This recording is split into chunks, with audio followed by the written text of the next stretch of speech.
ओम नमो भगवते वासुदेवाय। ओम नमो भगवते वासुदेवाय। ओम नमो भगवते वासुदेवाय। श्रीमद् भगवद गीता द्वितीय अध्याय श्लोक 48।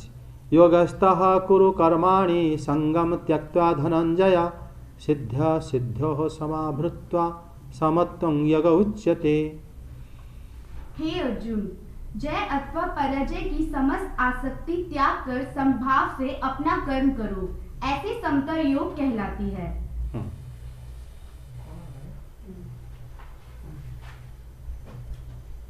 हो गया। तो ये बताओ कि इसमें योगस्थ कुरु कर्माणि संगम त्यक्त्वा धनंजय, इसमें जैसे आपने बताया अभी कि हम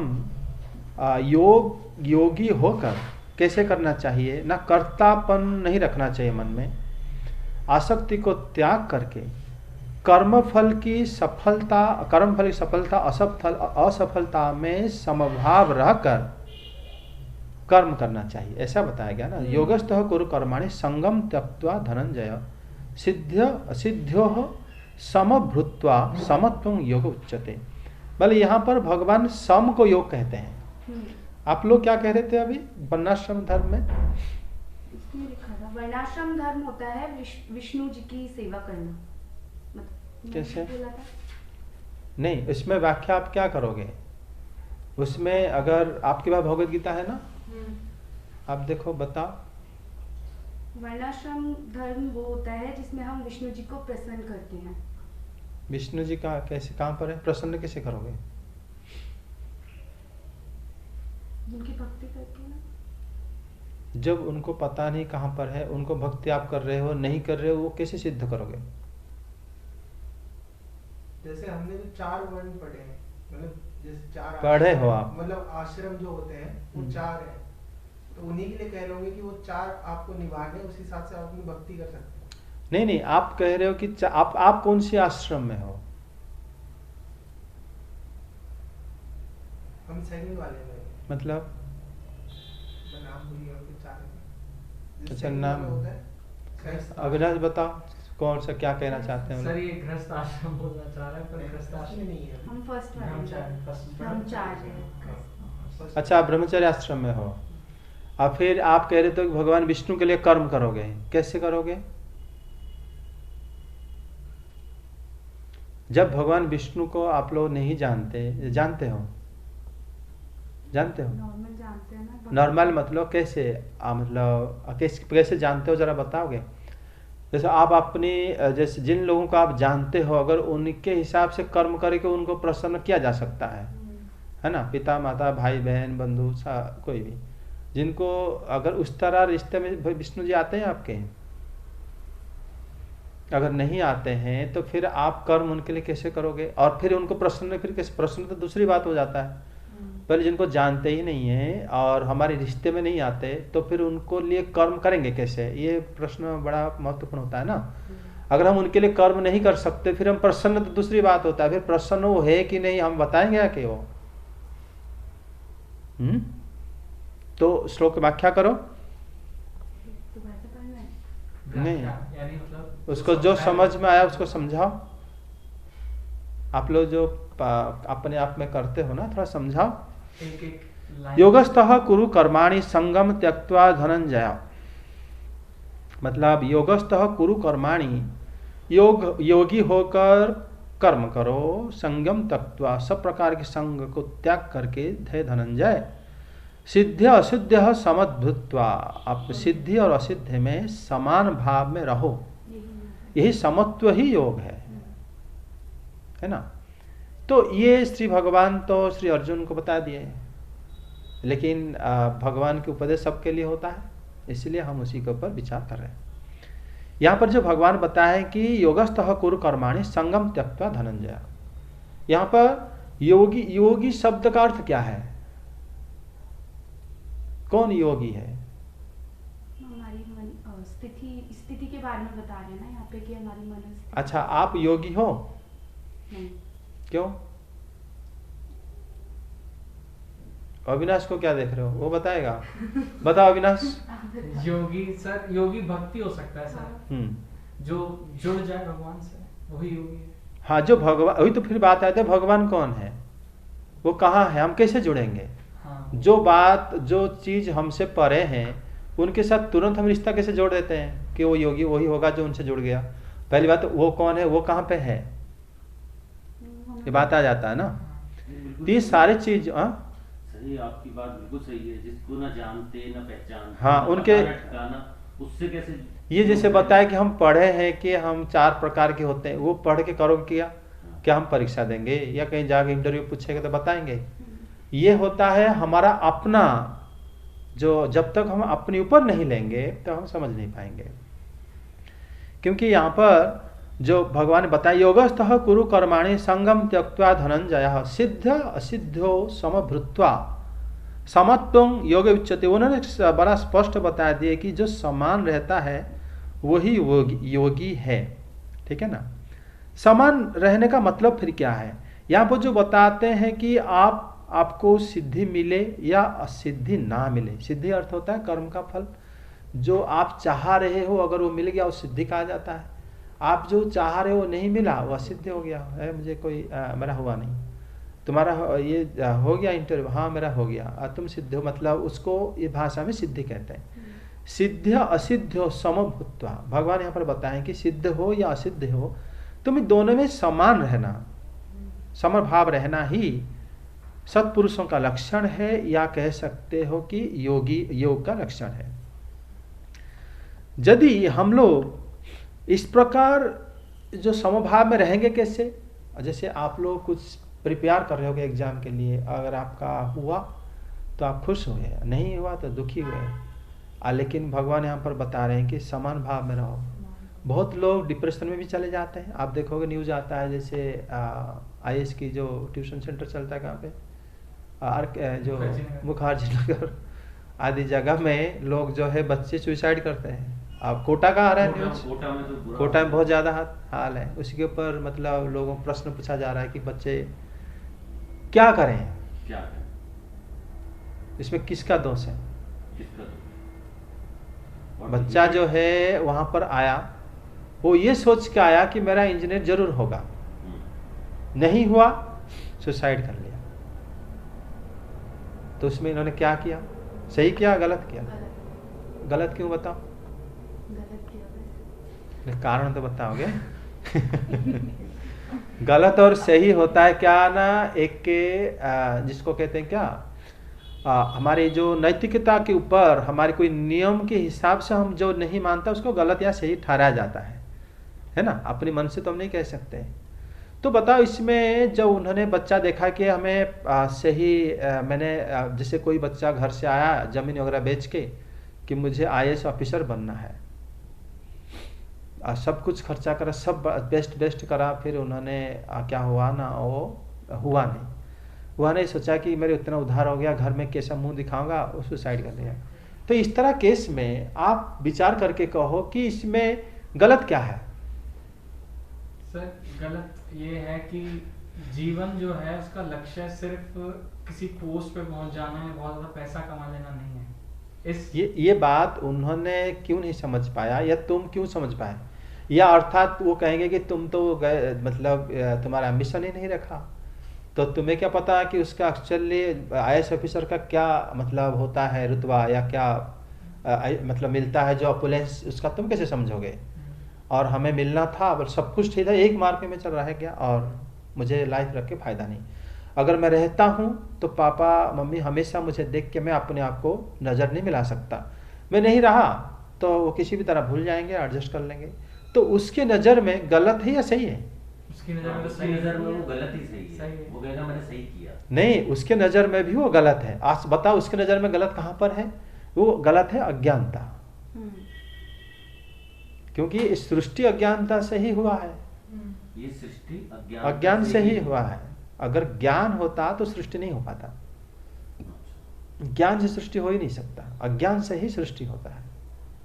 अज्ञान अगर नहीं होता तो आप अपना शरीर को अपना मानना, घर को अपना मानना, खाना पीना के द्वारा आप परिपालन करने के, अपने आप को सोचना, ये सारा अज्ञानता नहीं तो और क्या है कि नहीं। जब उन्होंने देखा कि वो इतना अगर समझ लेता कि इंजीनियरिंग के इतने पोस्ट है और या आईएएस ऑफिसर के इतने पोस्ट है और लोग, पूरा समुदाय इतने लोग आए हुए हैं, उसमें से चांसेस तो ना का चांसेस इतना है, हाँ के चांसेस इतना है, वो तो पढ़ के आया होगा प्रोबेबिलिटी वगैरह, वो तो खुद कैलकुलेट करके अपने हिसाब से करना चाहिए। लेकिन इतने आसक्त होके अगर अपने आप को तुम तल्लीन कर लो कि वहाँ से अपने आप रिट्राइव ना कर पाओ, तो फिर उस प्रकार अज्ञानता की चरम सीमा कह सकते हो। वो जो करा है वो अगर सक्सेस हो भी जाता तो दुनिया का कोई अच्छा काम नहीं कर पाता। हो क्या करता? जो खुद को संभाल नहीं पा रहा, तो वो अगर किस जगह में आईएएस ऑफिसर बन के लोगों का क्या मंगल काम करता, बताओ। तो इस प्रकार ये अज्ञानता ही है। यहां पर श्री भगवान बताएं कि समान रहो।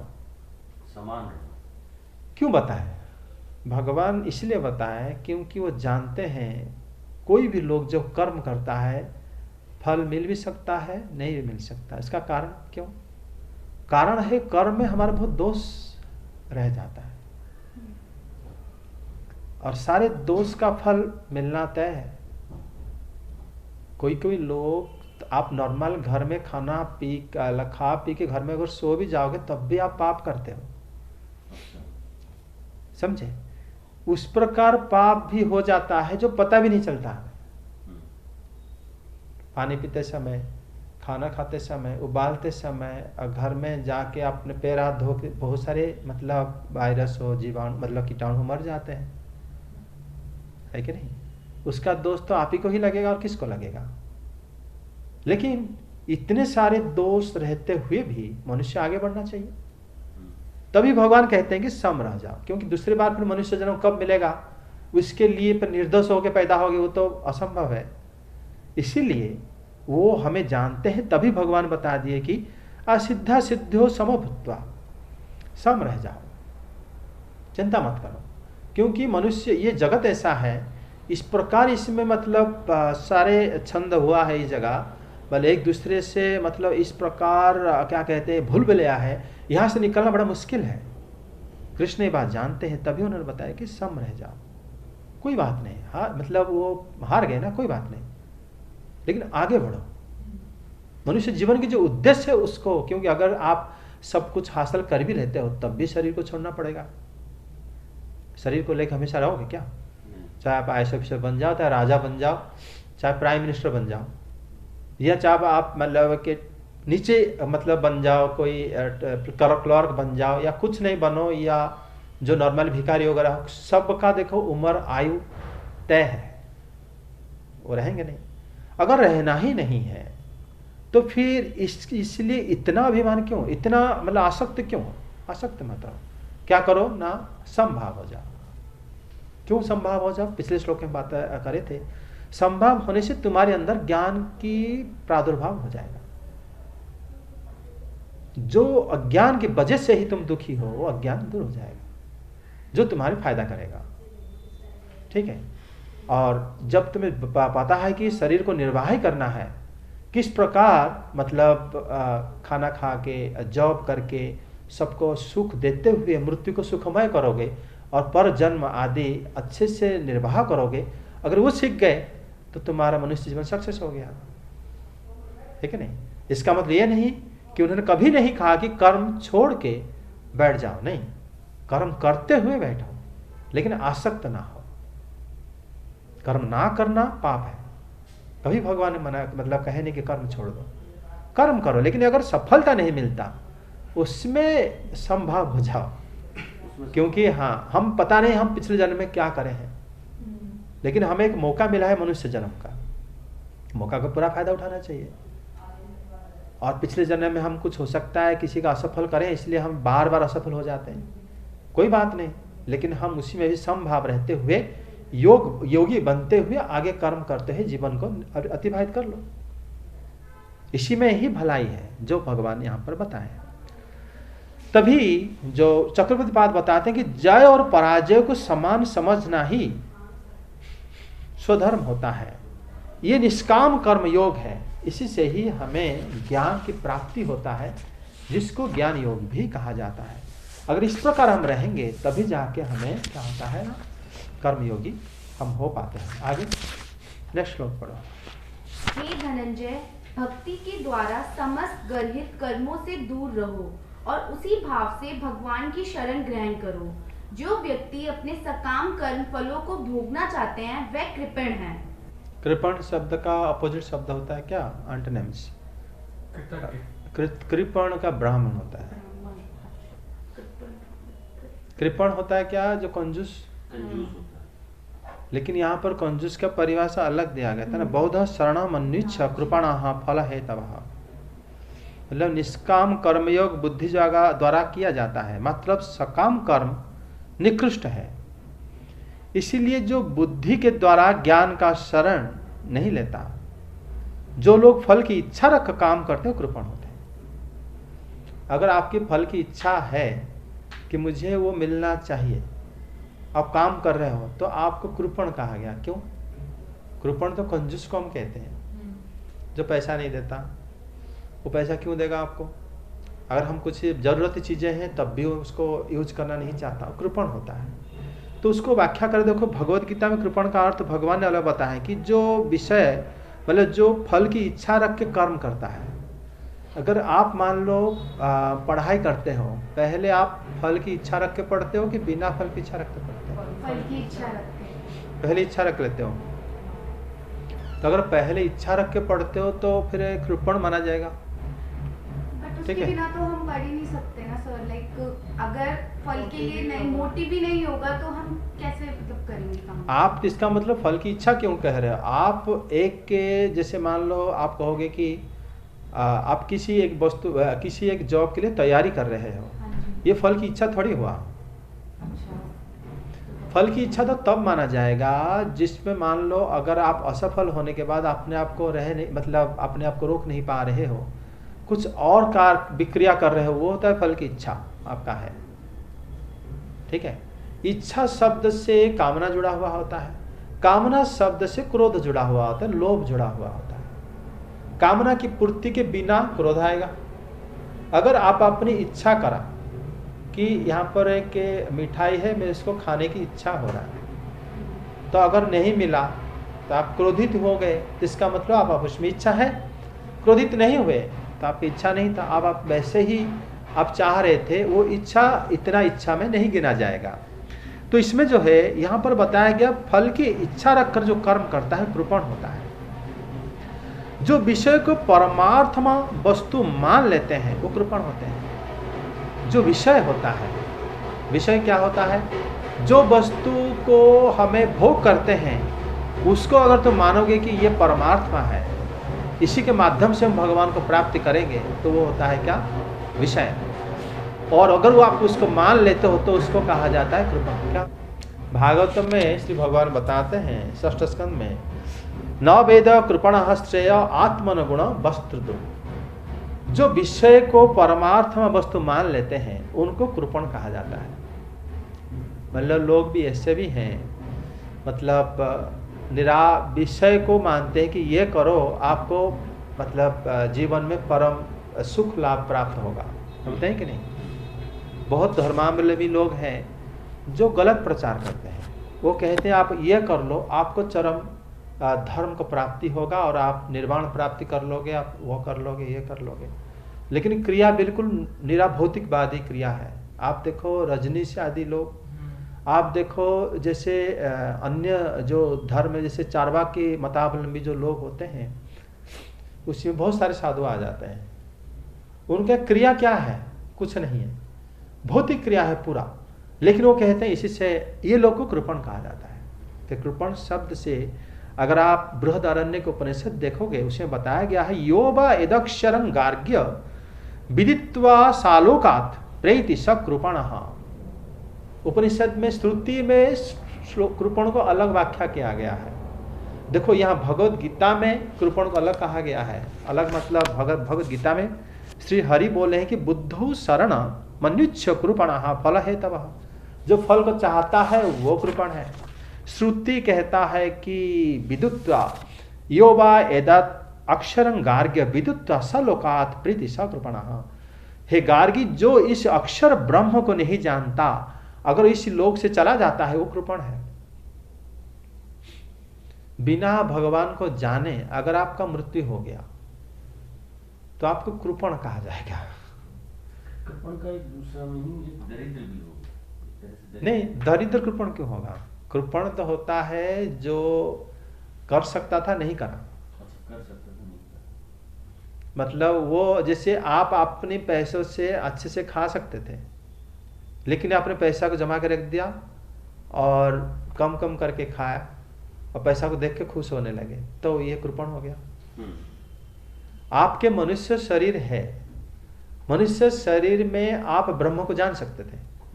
तो ब्रॉड मीनिंग में देखो ना, श्रुति वही कहता है, तो आप नहीं जाना, आप कृपण हो गए। श्रुति यही कहता है। श्रुति कह रही कि आप अगर मान लो उनको बिना जाने चले गए तो आप कृपण कहा जाओगे। फिर वो ब्रह्म है कौन, वो तो अलग प्रकार की उनकी मतलब जो आनंदम ब्रह्म, जो आनंद रहता है, जो ना तो मोटा है ना पतला है ना बड़ा है ना छोटा है, ना मतलब आकाश है ना संग है ना उनका गंध है ना वो हमारे दृश्य वस्तु है, ना हम देख सकते हैं ना सुन सकते हैं ना चख सकते हैं। ये मतलब वेद करता है क्या, नेति नेति माध्यम से वेद उनको व्याख्या करता है कि ब्रह्म ये नहीं है, वो नहीं है, वो नहीं है, वो नहीं है, ऐसे बताते हैं। ब्रह्म है कौन नहीं बताएंगे, लेकिन नहीं कौन है बता देंगे, तो उससे अनुमान लगाओ वो है कौन। क्योंकि वेद समझने के लिए वही विधि के हम लोग के लिए वो लिख के गए हैं। हम अपनी चतुर्पार्श्व ज्ञान से ही तो उसको समझेंगे और कैसे समझेंगे। इसीलिए वेद को उन्होंने इस प्रकार बातों में बताया जाता है कि ब्रह्म है कौन, वो आनंदमय है, लेकिन आनंद कैसे वस्तु है हमें पता नहीं है, लेकिन वो कौन नहीं है ये बता देंगे। ठीक है, तो इस प्रकार देखो, अगर आप चाहते तो आप भगवान को जान सकते थे, लेकिन आपने नहीं जाना और आप इस शरीर छोड़ के चले गए, इसको कहते हैं कृपण। इस जगह में श्री भगवान जो बताए हैं कि अर्जुन कृपण ना हो, निष्काम कर्म योग करो, बुद्धि योग से करो, और सकाम कर्म अत्यंत निकृष्ट है, सकाम कर्म मत करो कि हम पहले ये हमें फल चाहिए चलो हम काम करेंगे, वो काम मत करो। निष्काम कर्म करो, कर्म करो, फल की आशा मत रखो, सिंपल कर्म। ठीक है, तो उसी से क्या होगा ना, तुम कृपण मत बनो, क्योंकि फल हेता भाव, फल को इच्छा करते हुए अगर कर्म करोगे कृपण होगे। कृपण होने से ये शरीर जो है आपका किसी काम का नहीं रहा, आप पछताओगे आगे चल के। ठीक है, जैसे श्रुति ने बताया कि आप मनुष्य जन्म मिला, आप चाहते तो ब्रह्म को जान सकते हो, भगवान को जान के आप अपने उद्धार कर सकते हो, लेकिन आपने नहीं करा, इसलिए आप कृपण हो। आगे भक्ति में संलग्न मनुष्य इस जीवन में ही अच्छे तथा बुरे कार्यों से अपने को मुक्त कर लेता है। अतः योग के लिए प्रयत्न करो, क्योंकि सारा कार्य कौशल कर्म फल की शुद्ध होने की क्या प्रक्रिया है? निष्काम। निष्काम होकर कर्म करनी चाहिए। निष्काम होकर कर्म करना बड़ा कठिन है, तो इसके लिए हम निश्चित रूप से गुरु के निर्देश में कर्म करना चाहिए। अन्यथा क्या होता है, हम जो जजमेंट लेते हैं उसी में जरूर कर्म में दोष उत्पन्न हो जाता है, और जिसके वजह से हम भटक जाते हैं। इसमें कहा गया है कि बुद्धो बुद्धि युक्तो जहाति लाभे सुकृत दुष्कृत। सुकृत हो गया स्वर्ग प्राप्ति या अच्छे, जैसे हम आईएएस अफसर बनेंगे, मंत्री बनेंगे या बड़े पोस्ट में, ये होता है सुकृत, आपने अपनी इच्छा कर लिया। दुष्कृत होता हो गया नरक आदि, जो गलत काम करने में जाने वाला है कि मैं टेररिस्ट बनूंगा, डाकू बनूंगा, गुंडा बनूंगा, इस प्रकार इच्छा रखना दुष्कृत है। तो ये दोनों प्रकार की इच्छा को छोड़ देना चाहिए। हम देखते हैं ना कि अरे मुझे तड़पा, मतलब मुझे कुछ सहायता नहीं मिला इसलिए मैं डाकू बन गया। लोग बताते हैं जो अपना जीवन कथा, जो चंबल के डाकू होते हैं, मुझे ये सब मिला इसलिए मैंने चोर बन गया, मुझे ये सब नहीं मिला, ये सब लोग अपना कथा बताते हैं। इसका मतलब भगवान यहाँ पर बताते हैं ना तो सुकृत के बारे में सोचो। कोई कहेगा मैंने बहुत मेहनत करा और मतलब रिश्वत दे के आज मैं आईपीएस अफसर बना, ये दोनों ही गलत है।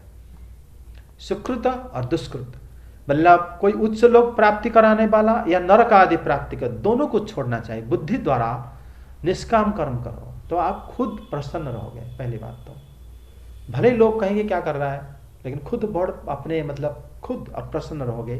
वो मनुष्य शरीर का पूरा उपयोग आप कर पाओगे। बिल्कुल भी ना दुष्कृत्य में जाओ मन लगाओ, ना सुकृत्य में मन लगाओ, कर्म करो। जो फल मिलता है आपकी पूर्व प्रारब्ध के हिसाब से उससे प्रसन्न हो जाओ, फिर उसको काम करते हुए आगे बढ़ो।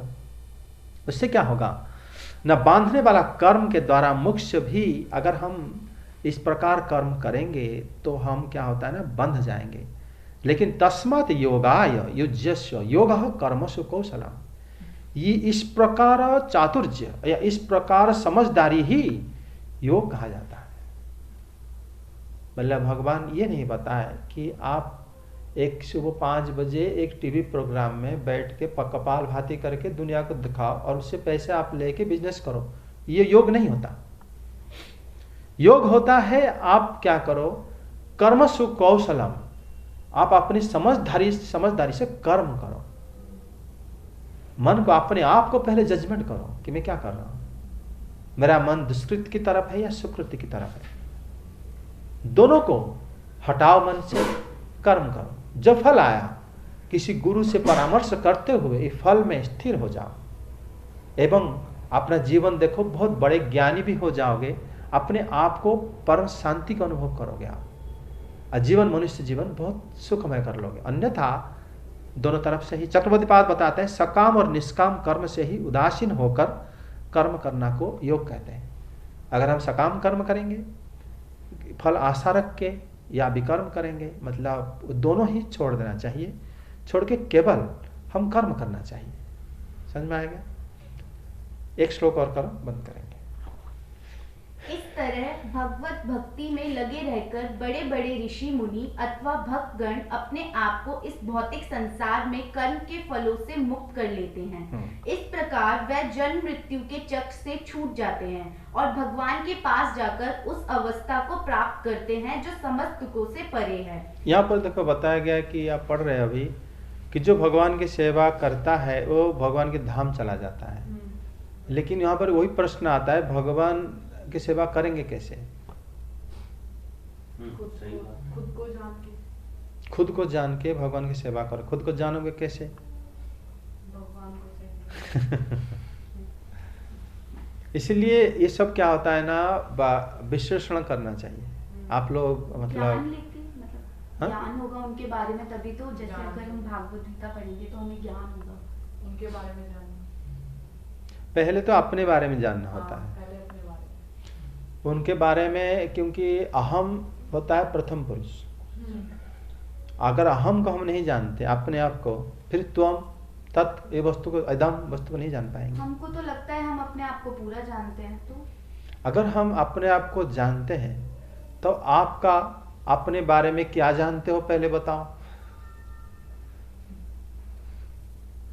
आपका नाम क्या है, आप कहाँ से आए हो, आपका मतलब स्वरूप क्या है, आपको क्या अच्छा लगता है, आप दुखी हो या सुखी हो, ये कोई भी उत्तर आप नहीं दे पाओगे।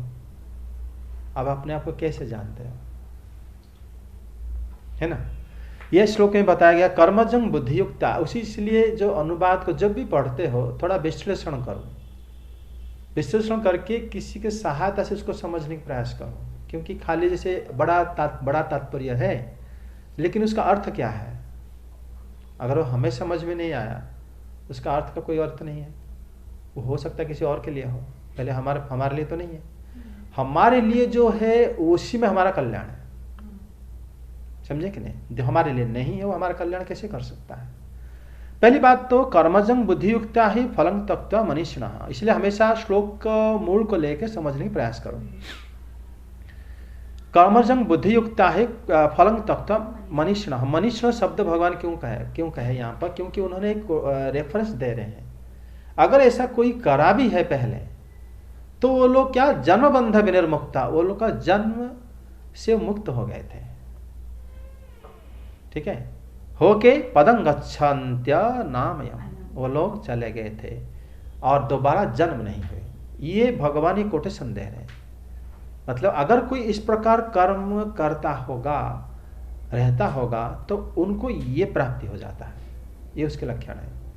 ठीक है, बुद्धियुक्त मनीषीगण भी कर्म जनित फल को त्याग करके केवल भगवान की आराधना के लिए कर्म करते रहते थे। फिर वो जन्म बंधन से मुक्त होकर अनामय पद को प्राप्त हो गए। अनामय शब्द का अर्थ हो गया विष्णु पदम गच्छति। श्री हरि को केवल कर्म फल त्याग कर वैकुंठ प्राप्ति की बात यहाँ पर भगवान कर रहे हैं। अगर आप कर्म के फल को छोड़ दो तो आपकी वैकुंठ प्राप्ति हो जाएगा। ये बात भगवान इस श्लोक में कह रहे हैं, कर्मजं बुद्धि युक्ता ही फलम तत्व मनीषिणः। फल को मत लो कि मैं क्यों ना लूं, मैं इतना मेहनत करा, मुझे इतने रुपए मिलने वाला है, मैं नू, छोड़ दो उसको। भगवान वही कह रहे हैं, कर्म तो करो लेकिन फल किसी का भी ग्रहण मत करो। तो फिर क्या होगा ना, आप शुद्ध हो जाओगे। वैसे भी कर्मण्यवाधिकारास्ते श्लोक कहा गया है कि वहां पर अगर आप कर्म करते हो तो आपको दिव्य ज्ञान की प्राप्ति हो जाता है। और यहां पर श्री भगवान बता रहे हैं कि ये कर्म जो है बुद्धि युक्त कर्म करते हुए उसको छोड़ दो। छोड़ के क्यों छोड़ो? क्योंकि उससे तुम जन्म से विनिर्मुक्त हो जाओगे, दोबारा जन्म नहीं मिलेगा। मृत्यु के बारे में भगवान नहीं बोले, क्योंकि जातस्य ध्रुव मृत्यु, जन्म होते ही मृत्यु होगा, तो फिर मृत्यु के बारे में बोलने की जरूरत क्या है? इसलिए जन्म दोबारा नहीं होगा। ठीक है, आगे चल के हम भी विश्लेषण करेंगे कि तब जन्म कर्म च में दिव्यम एवं ज्योवति तत्वतः। मेरे जन्म और कर्म बड़े दिव्य है, जो उसको जानता है, एवं जो वेति तत्वतः, वेति शब्द अर्थ है जानना, तत्व देहम पुनर्जन्म नैति मामेति सोच, उनका दोबारा जन्म नहीं होता। तो जन्म ना होना ही उद्देश्य है, इससे पता चलता है, समझे? हमारा दोबारा जन्म ना होना ही इसका उद्देश्य है। अन्यथा आप विचार करके देखो, आपका शरीर तो निर्वाह हो रहा है, कैसे भी हो रहा है कि नहीं हो रहा है? उसमें कुछ ऐड हो सकता है, सब्ट्रैक्ट हो सकता है, लेकिन निर्वाह तो होगा।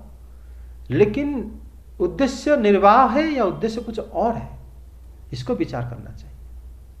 जब तक हम वो विचार नहीं करेंगे तो फिर हम अपना, जैसे आप लोग भगवत गीता का अध्ययन करते हो, ये बड़ी अच्छी बात है, उसको समझ के उसके लिए क्या करो, धीरे धीरे उसको अपने हृदय में जगह दो और समझो कि एक्चुअली हम कर क्या रहे हैं और हमारे उद्देश्य क्या है। उद्देश्य है दोबारा जन्म ना लेना। उसके लिए एक ही उद्देश्य है, हम भगवान को जन्म और कर्म को समझना। भगवान के जन्म कर्म समझने के लिए हमें भगवत गीता के हर एक श्लोक को जो भगवान अर्जुन जी को बताए हैं उसको हम अच्छी तरह तत्व में समझना, एज इट इज, जैसे भगवान ने बोले हैं। अगर हम उसको गोल गोल घुमा देंगे, इधर उधर करके, लास्ट में कहेंगे कि इस जगह में आप पैसा दे दो, आप वैकुंठ चले जाओगे, लास्ट में वही जगह आ जाएगा। तो इस प्रकार अगर हम भ्रम में रहेंगे, पहले इस जीवन में तो हम शांति प्राप्त नहीं कर पा रहे, कोई सुनता है तो उसको डाउट, बहुत सारा डाउट क्रिएट हो जाता है, इसे कैसे हो सकता है? जो बंदा निष्काम कर्म नहीं कर सकता वो भगवत धाम कैसे जा सकता है? कर्म फल को छोड़ नहीं सकता, विकर्म अकर्म आदि त्याग नहीं कर सकता, उसको क्या तुम बताओगे कि वो भगवत धाम जाएगा? यहां पर जो भगवान बताए, कर्मजं बुद्धि युक्ता ही फलम त्यक्ता मनीषिणः जन्म बंध विनिर्मुक्ता पदं गच्छन्त्यम नामयम्। यहीं पर इसके आगे से श्री भगवान बता देंगे, इसके आगे अच्छा एक और श्लोक भी है जिसमें उसके बाद भगवान इसके बारे में बताएंगे कि कैसे ही जो आत्म साक्षात्कार किया हुआ लोगों का लक्षण क्या है ना? तभी फिर पता चलेगा हम वो लक्षण हमारे अंदर कैसे आएगा, अथवा किसी का आया हुआ है तो हम कैसे उनको समझेंगे। क्यों धोखा भी हो सकता है, क्यों जिस मार्केट में सोना मिलता है उसी मार्केट में पीतल भी मिलता है। इसीलिए दोनों का जगह अगर एक ही है तो वहां से अगर हमारी अंदर योग्यता नहीं होगा तो हम नहीं धा पाएंगे ना। इसीलिए जहां पर साधु मिलते हैं उसी जगह में दुष्ट व्यक्ति भी मिलते हैं। इसीलिए योग्यता हमारे अंदर आनी चाहिए। इसलिए हम इसके बारे में विशद पहले अपने आप को बड़े ध्यान से ही मतलब क्या करो, उसको नर्चर करो, मतलब अपने आप को ही पालो, किसी और को नहीं, खुद को पहले देखो कि वास्तव में क्या मैं समझ पा रही हूँ, या वास्तव ये मेरे कल्याणकारी है या नहीं है। कभी भी मतलब इसको जिस कहते हैं ना, कोई आपको समझा दिया और आपको क्या करते हैं जो बुद्धि में कुछ और भर दिया, तो उसी हिसाब से आप मत बनो। उसमें क्या होता है, अगर कोई तर्क माध्यम से आपको कोई चीज बता दिया है, ठीक है, कि आप हमारा धर्म कबूल करो बोलते हैं ना बहुत सारे लोग, आप देखोगे टीवी में, फोन में, यूट्यूब में, आज पता चला कि इतने लोग ईसाई धर्म ग्रहण करें, इतने लोग हिंदू धर्म ग्रहण करें, इतने लोग मुसलमान हुए। ये क्या मतलब है इसका? क्या मतलब है इसका?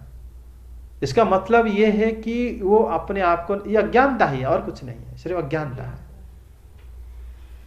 कोई आपको कैसे किस जगह में डाल सकता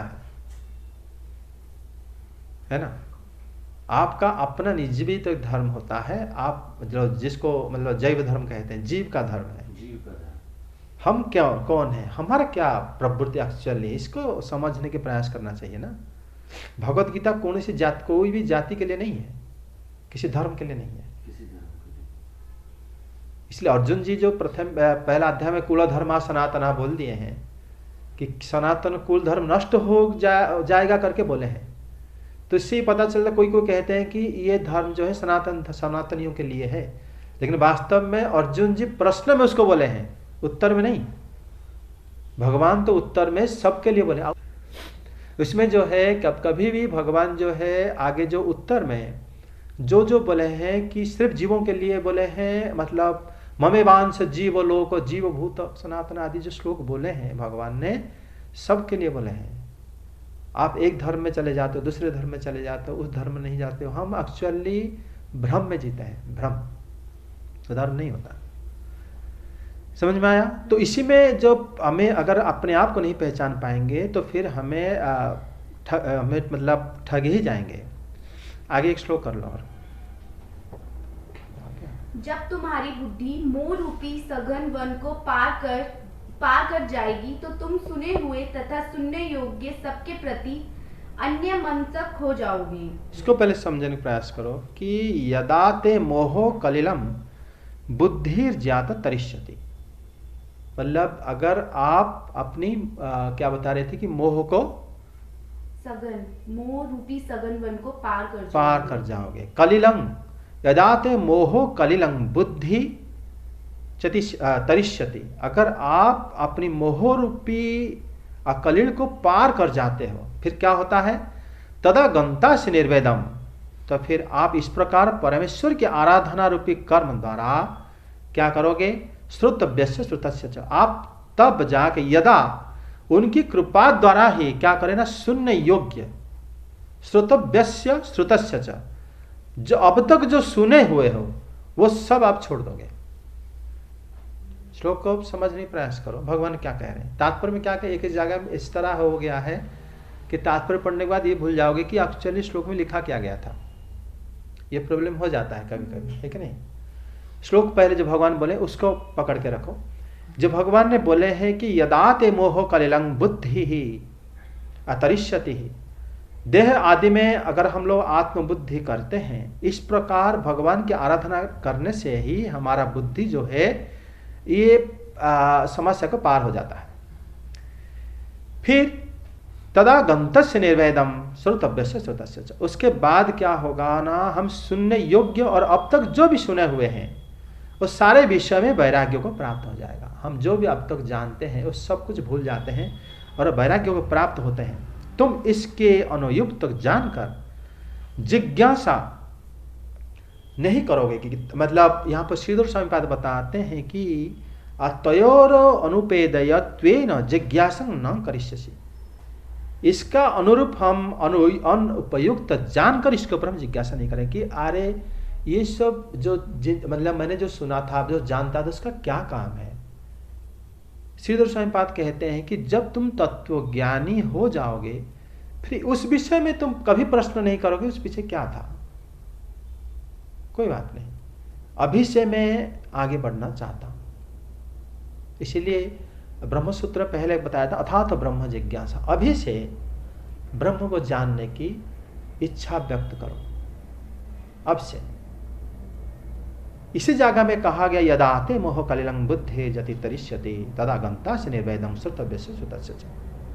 मतलब इसमें यदि कर्म द्वारा उपार्जित यह तथा परलोक की जो भी भली भांति परीक्षा कर लेने के बाद मूर्खों को अनित्य तथा दुख प्रदे जानकर ब्राह्मणगण वैराग्य को प्राप्त हो जाते हैं, ऐसा श्रुति कहता है मुंडकोपनिषद में। जो सर्वदा आकृत हैं ऐसे परमेश्वर को भी वो कर्म आदि द्वारा प्राप्त करा सकते हैं। मतलब भगवान अकृत है, भगवान किसी भी कर्म के द्वारा प्राप्त नहीं होते, लेकिन अगर हम जानते हैं कि ये कर्म हम छोड़ना चाहिए एवं ये कर्म नहीं करना चाहिए, ये जगत दुखमय है और अनित्य है, तो फिर हम वैरागी हो जाते हैं और फिर हम जो भी करते हैं तो फिर हम श्री भगवत उपासना ही कर पाते हैं। इसलिए जिज्ञासु क्या करता है ना, सविनय गुरु के पास जाता है। मुंडकोपनिषद कहता है परीक्षा लोकान कर्मचितान ब्राह्मणों निर्वेद मायात न अस्ति कृतः कृतेन तद विज्ञानार्थम स गुरुमेवाभिगच्छेत् समित पाणि ही श्रोत्रियम ब्रह्मनिष्ठम। कहते हैं कि जब तुम भली भांति परीक्षा कर लिया कि ये जगत में हर चीज को परीक्षा कर लिया कि ये मुझे नहीं चाहिए, ये दुख देने वाला है, वो भी गलत है, वो भी गलत है, तो करोगे क्या? जब तुम सब कुछ परीक्षा कर लिया फिर करोगे क्या? ना कह रहे हाथ जोड़ के तुम्हें गुरु को अन्वेषण जरूर करोगे। किस लिए? तद विज्ञानार्थम, वो परमात्मा को जानने के लिए उन गुरु के पास जाने का उद्देश्य है, नहीं तो कोई आदमी के पास तुम्हारा कोई काम नहीं है। तद विज्ञानार्थम सब गुरु में वाविगच्छेत् समित पाणि श्रोत्रियम ब्रह्मनिष्ठम। हम हाथ जोड़ के इसलिए जाते हैं क्योंकि वो अगर श्रोत्रिय है, ब्रह्मनिष्ठ है, वो अपने कर्म में निष्ठावान है, तो फिर वो हमें कुछ बता सकते हैं जिससे हमारा कल्याण होगा। अन्यथा हमें दुनिया को अच्छी तरह परीक्षा कर चुके हैं। मुंडकोपनिषद कहता है, जो भी भगवत गीता में भी भगवान वही बात बताते हैं कि तुम उसके बाद शून्य योग अब तक जो भी सुने हो उससे वैराग्य प्राप्त हो जाता है।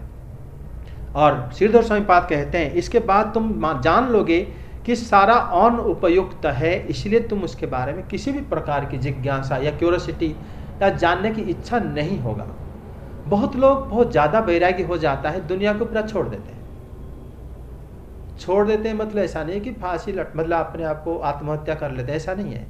छोड़ने का मतलब इसी दुनिया में रहते हैं लेकिन किसी के प्रति उनका किसी भी प्रकार की रिलेशन नहीं रखते, वैरागी हो जाते हैं। देखो वृंदावन में हम देखे हैं कि लोग बैठे हुए हैं पेड़ के नीचे और उनके पास कुछ नहीं है। कुछ नहीं मतलब करते क्या है, वो कीर्तन करते रहते हैं बैठ के। सुबह हुआ तो उनको मतलब थोड़ा ध्यान दे के देखा कि इस परिक्रमा करते टाइम को उस जगह हम रहते हैं तो देखें सुबह जब भोर भोर उठ के जाके नदी में स्नान कराए, कपड़े एक सुखा दिया और एक पहन लिए, वही 2 कपड़े हैं। खाने के लिए कोई मिल जाता है वहाँ पे, कोई मतलब वो सोचते हैं भगवान हमें देते हैं तो खा लिए, बट कीर्तन करते रहे और क्या काम करेंगे, वो जाप करते। दुनिया में किसी को बात तक नहीं करते। अगर उनके पास कोई पैसा रख के आ गया, ऐसे लगता है जैसे कोई कागज रखा है उनके पास कूड़ा, वो पकड़ते नहीं है, उड़ जाएगा तो उड़ जाए, उस तरह साधु होते हैं। दुनिया को इस पर वो हम कहेंगे ऐसा जी का फायदा क्या, मरने से अपराध लगता है। वो तो इंतजार कर रहे हैं कब मरेंगे हम। वो तो अपने कर्म से भाग रहे हैं ना। अपने कर्म से नहीं भागे, क्योंकि उन्होंने कौन सा कर्म कर रहे हैं जो भगवान यहाँ बताए, वो कर्म ही कर रहे हैं। एक कर्म तो हम कर रहे हैं, एक्चुअली निष्काम कर्म तो हम यहाँ कर भी नहीं सकते। हमारे जैसे पिछले अध्याय बताया था कि आप इस श्लोक में कि कर्म हमारा नित्य कर्म है, नैमित्तिक कर्म है, काम्य कर्म है। नित्य कर्म में हमारा जो उठना बैठना खाना पीना ये सब होता है। नैमित्तिक कर्म में जो कर्म द्वारा हम पेट आदि पालते हैं कि जौ वगैरह कर लेते हैं। काम्य कर्म हो गया हम इच्छा करके करते हैं, है ना। इच्छा करके गए आज मूवी देखने, इच्छा करके गए घूमने, इच्छा करके गए कपड़े लेने, इच्छा करके गए शादी में, ये प्रकार सारे इच्छा काम्य कर्म हो जाता है। लेकिन तीनों कर्म में से पहला जो 2 कर्म है, इसमें देखो जो नित्य कर्म है, आप उठते हो, मुंह धोते हो, हाँ, नहा लेते हो, इसमें भी दोष लगता है, समझे। लेकिन पूर्ण संपूर्ण रूप से आप नहीं हो पाते हो मुक्त। नैमित्तिक कर्म में भी दोष लगता है, कभी कभार हम किसी को ठग देते हैं। हाँ, और आप जब लेके आते हैं मतलब धन के प्रॉपर व्यवहार नहीं करके धन उपार्जन करना जितना कठिन नहीं है, उसको खर्चा करना बहुत बड़ा कठिन कार्य है, जानते हो। अगर खर्चा आपने गलत तरीके से कर दिया, उसका फल आपको भुगतना पड़ेगा।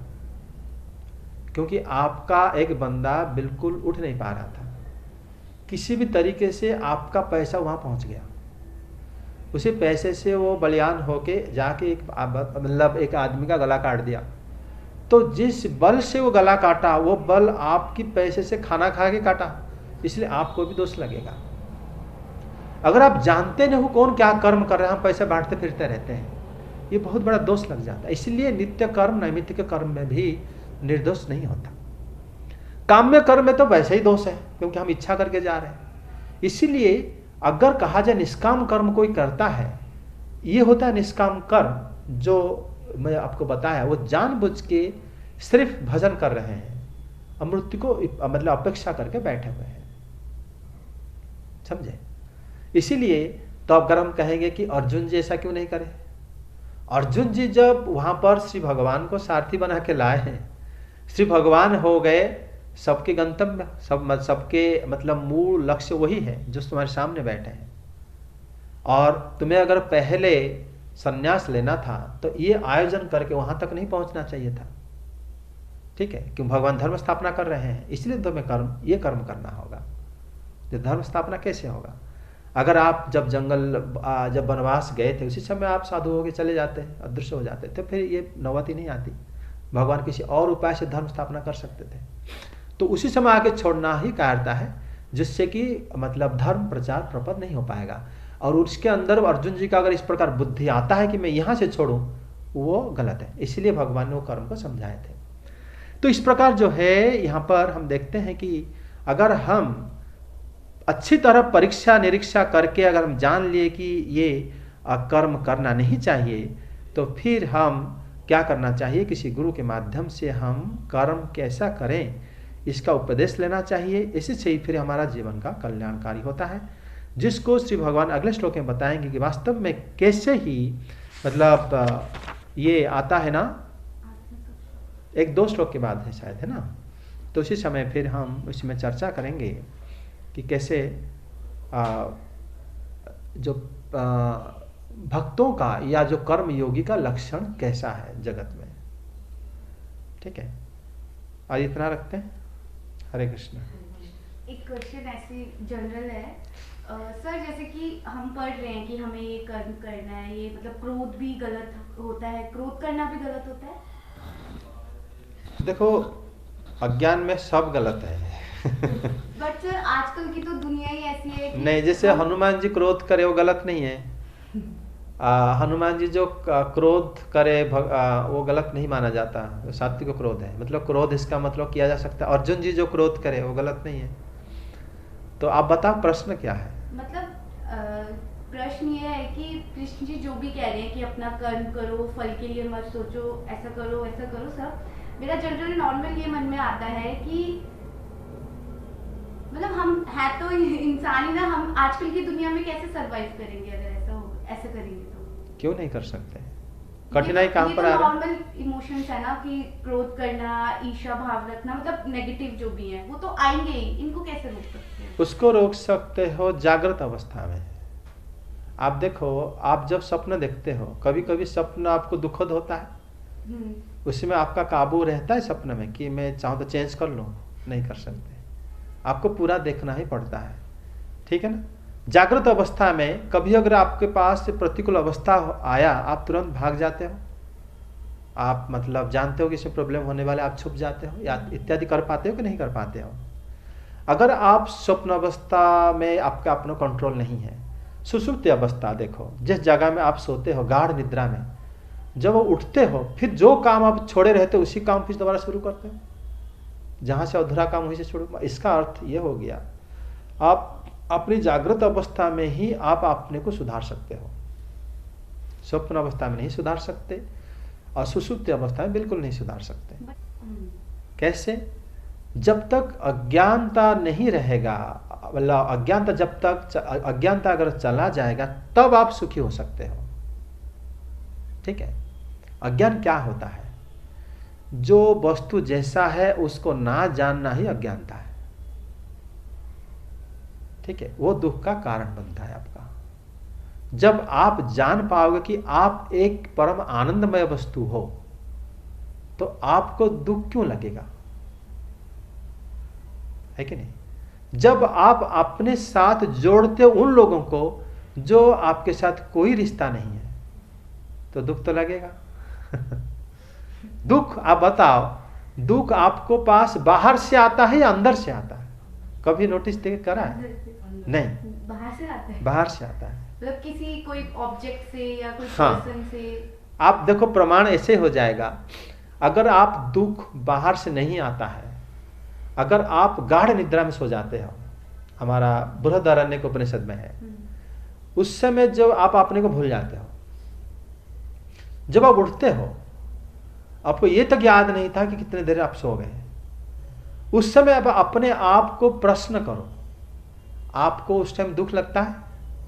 जब आप भूले हो उठते हो पूरा गाढ़ निद्रा से, वो अवस्था उसी समय के लिए, एक क्षण के लिए अवस्था आपको सुखमय होता है, दुखमय होता है?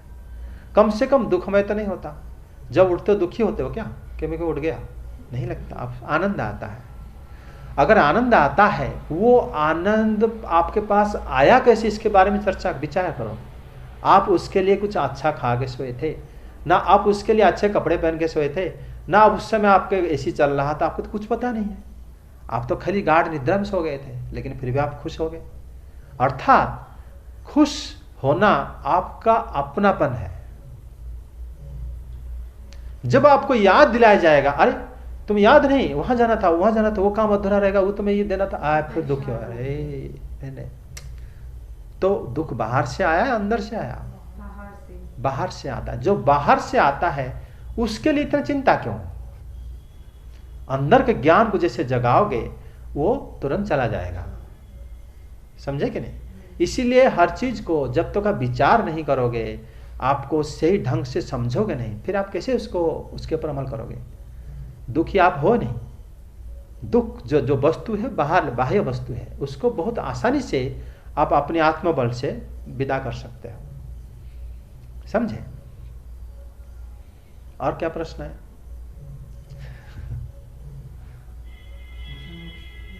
एक जैसे नॉर्मल सा है, जैसे हम तीन दोस्त हैं, हाँ। हम तीनों में जैसे कभी बातचीत होती है तो इनका इश्यू होता है अटैचमेंट और डी अटैचमेंट। ये जैसे हम दोस्त हैं, हम दोनों में जैसे बहुत अच्छी दोस्ती है, हम में कुछ बात हुई तो ये मेरे को बोली मेरे को अटैचमेंट रखते ही नहीं किसी से। अच्छा। ऐसे कैसे हो सकता है कि आप किसी से दोस्ती भी कर रहे हो और आपका अटैचमेंट है नहीं? ये कहती है इनसे मेरे को दुख होता है। लेकिन इस हिसाब से अगर हम ये देखें कि हमें अटैचमेंट से दुख हो रहे हैं तो हम किसी से अटैच हो ही नहीं पाएंगे। जैसे हमारी माता है, हम तो अपनी माता से अटैच नहीं हो पाएंगे। अगर अटैचमेंट नहीं होगा, थोड़ा बहुत तो होना ही पड़ेगा ना। अगर जैसे इनकी बातों के हिसाब से चले तो ये कहते हैं हमें अटैच नहीं होना, मतलब इस दुनियादारी से हमें कोई मतलब नहीं है। लेकिन भगवत गीता में भी ऐसा नहीं लिखा होगा ना कि आप किसी से, अब जैसे मैं अविनाश है, हम दोस्त हैं, अविनाश मेरे को बोलते नहीं यार मेरे को तो कोई अटैचमेंट है ही नहीं। इसका मतलब वो दोस्ती तो मुझसे कर नहीं रहा है, या फिर मैं दोस्ती में इसको ज्यादा दे रहा हूँ।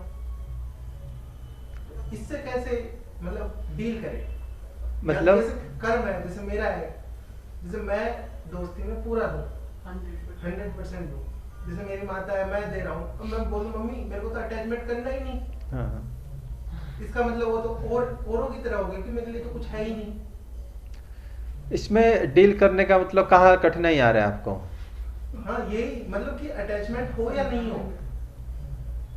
इसमें देखो, अटैचमेंट जो वर्ड है, ये हम कहते हैं कि हम उससे अटैच हो गए। अटैच का मतलब क्या है?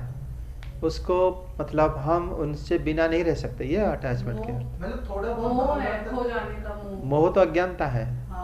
अज्ञानता है। नहीं, मोह तो अज्ञानता है। लेकिन जैसे ये लेकिन उदाहरण भी तो अलग दे रहा है। जैसे मान लो माता जी से या अविनाश से या तुम लोगों से अगर उसका फ्रेंडशिप है तो उसको मोह हो कि फ्रेंडशिप होना, मोह बिना फ्रेंडशिप होने में फर्क क्या है? इसको विचार करो। जैसे अर्जुन जी अपने भाइयों के साथ रहते थे, है ना, जो भगवत गीता की प्रथम श्रोता है, और अपनी पत्नी है ना, उनके साथ भी रहते थे उनके बच्चे, तो उनके साथ वो अटैचमेंट था या मोह था, या बिना अटैचमेंट के भी वो रहते थे? अब बताओ, उसी में क्या होता है ना, अटैचमेंट जो मोह शब्द जो कह रही है, मगर मोह है वो तो गलत है, वो अज्ञानता है, वो दुख देता है। मोह दुख देता है हमें, मोह कभी सुख नहीं देता। लेकिन अगर हम कर्तव्य करते हैं, हम एक दूसरे की भलाई करते हैं, और फिर भी हम हमेशा अकर्म और विकर्म और अकर्म से दूर रह के कर्म करते हैं, निष्काम कर्म, फिर हमें ये सुख देता है। उसमें अटैचमेंट होता नहीं है, उसमें कर्तव्य रहता है, और कर्तव्य दृष्टि से जो बंधुता रहता है, या माता या बंधु के साथ जो व्यवहार रहता है, वो बहुत आनंद देता है। जैसे विदुर जी आए धृतराष्ट्र जी के पास, ये मोह बस आए थे क्या? लेकिन वो आए थे, उनके पास रहे, उनको उद्धार करने का उनका उद्देश्य था। जो मोह हो के जो उनके पास रह सकता है, ये बिना मोह के भी वहां रहे। भक्त ऐसा ही रहता है। भक्त जैसे आप सुना नहीं, रामायण में जैसे देवी कौशल्या बताती है कि श्री राम चाहे वन में रहे या अयोध्या में रहे, मेरे लिए तो बराबर है, क्योंकि वो रह के भी अटैच नहीं रहती किसी के साथ, उनका वैरागी रहते हैं, वो भगवान है। लेकिन भरत जो है, मुझे चिंता भरत की है। तो उनका कहने का अर्थ यह है, भगवान जो उनके भक्त भी ऐसे होते हैं, आप उनके साथ दोस्ती करो या ना करो, लेकिन वो जानते हैं वो हमारा दोस्ती का हर फर्ज निभाता है। लेकिन मोह बस नहीं, कर्तव्य बस, जो कि अर्जुन जी करते थे। मोह दुख देता है हमेशा। मोह में बिना कारण के अटैचमेंट होता है। मोह में हमारा अटैचमेंट के कारण उनके बॉडी होता है, उसकी जगह होता है, उसकी मतलब आधार कार्ड होता है, मतलब उसकी आइडेंटिफिकेशन होता है, उसकी फैमिली होता है, ये सब होता है। लेकिन जो कर्तव्य बस हम कर्म करते हैं, उसमें सिर्फ वो व्यक्ति होता है उसका कारण, जिसमें हमें फिर किसी प्रकार की दुख नहीं लगता। उल्टा वो आने से बड़ा प्रसन्न तालाब होता है कि आया है, हमें बहुत प्रकार की समस्या समाधान हो जाएगा, भक्त आदमी है, हम सारा दुख हमारा दूर हो जाएगा। तो इस प्रकार अगर हम बनेंगे तो फिर हम दूसरे का सहायता कर सकते हैं। और कुछ हुआ? कुछ क्वेश्चन पूछना है? समझ में आ गया? प्रश्न हो गया पूरा? हरे कृष्ण। श्री कृष्ण गोविंद हरे मुरारे, हे नाथ नारायण वासुदेव। श्री कृष्ण गोविंद हरे मुरारे, हे नाथ नारायण वासुदेव। श्री कृष्ण गोविंद हरे मुरारे, हे नाथ नारायण वासुदेव। श्री कृष्ण गोविंद हरे मुरारे, हे नाथ नारायण वासुदेव। हरे कृष्ण कृष्ण कृष्ण हरे हरे, हरे राम राम राम हरे हरे। हरे कृष्ण कृष्ण कृष्ण हरे हरे, हरे राम राम राम हरे। हरे कृष्ण कृष्ण कृष्ण हरे हरे, हरे राम राम राम हरे हरे। हरे कृष्ण कृष्ण कृष्ण हरे हरे, हरे राम राम राम हरे हरे। हरे कृष्ण कृष्ण कृष्ण हरे हरे, हरे राम राम राम हरे हरे। हरे कृष्ण कृष्ण कृष्ण हरे हरे, हरे राम राम राम हरे हरे। हरे कृष्ण कृष्ण कृष्ण हरे हरे, हरे राम राम राम हरे हरे। हरे कृष्ण कृष्ण कृष्ण हरे हरे, हरे राम राम राम हरे हरे। हरे हरे कृष्णा कृष्णा कृष्णा हरे हरे, हरे राम राम राम हरे हरे, हरे कृष्णा कृष्णा कृष्णा हरे हरे, हरे राम राम राम हरे हरे। हरि नाम संकीर्तन की जय। जय श्री कृष्ण चैतन्य प्रभु नित्यानंद श्री अद्वैत गदाधर शिवासादि गौर भक्त वृंद की जय। जय श्री बलराम, जय श्री सुभद्रा, श्री जगन्नाथ, श्री सुदर्शन देव की जय। भक्ति देवी तुलसी माता की जय। सभी भक्त वृंद की जय। वृंदावन धाम की जय। जय जय श्री राधे श्याम।